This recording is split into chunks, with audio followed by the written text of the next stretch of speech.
الحمد لله رب العالمين والصلاة والسلام على النبي الكريم وعلى آله وأصحابه أجمعين اما بعد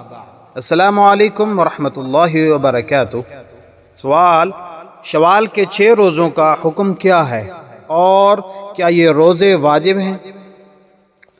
رمضان المبارک کے روزوں کے بعد شوال کے 6 روزے رکھنا واجب نہیں بلکہ مستحب ہیں اور مسلمان کے لیے مشروع ہے کہ وہ شوال کے 6 روزے رکھے، جس میں فضل عظیم اور بہت بڑا اجر و ثواب ہے، کیونکہ جو شخص بھی رمضان المبارک کے روزے رکھنے کے بعد شوال میں 6 روزے بھی رکھے تو اس کے لیے پورے سال کے روزوں کا اجر و ثواب لکھا جاتا ہے۔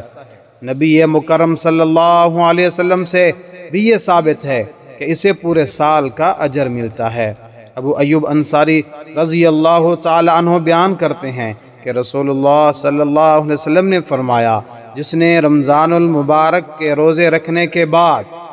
شوال کے 6 روزے رکھے تو یہ ایسا ہے جیسے پورے سال کے روزے ہوں۔ نبی اکرم صلی اللہ علیہ وسلم نے اس کی شرح اور تفسیر اس طرح بیان فرمائی ہے کہ جس نے عید الفطر کے بعد 6 روزے رکھے اس کے پورے سال کے روزے ہیں، جو کوئی نیکی کرتا ہے اسے اس کا اجر 10 گنا ملے گا۔ اور ایک روایت میں ہے اللہ تعالیٰ نے ایک نیکی کو 10 گنا کرتا ہے، لہٰذا رمضان المبارک کا مہینہ 10 مہینوں کے برابر ہوا اور 6 دنوں کے روزے سال کو پورا کرتے ہیں۔ اور ابن خزیمہ نے مندرجہ ذیل الفاظ کے ساتھ روایت کیا ہے، رمضان المبارک کے روزے 10 گنا اور شوال کے 6 روزے 2 ماہ کے برابر ہیں، تو اس طرح کے پورے سال کے روزے ہوئے۔ حنابلہ اور شوافع فقہا کرام نے تصریح کی ہے کہ رمضان المبارک کے بعد شوال کے 6 روزے رکھنا پورے 1 سال کے فرضی روزوں کے برابر ہے، وگرنہ تو عمومی طور پر نفلی روزوں کا اجر و ثواب بھی زیادہ ہونا ثابت ہے، کیونکہ ایک نیکی 10 کے برابر ہے۔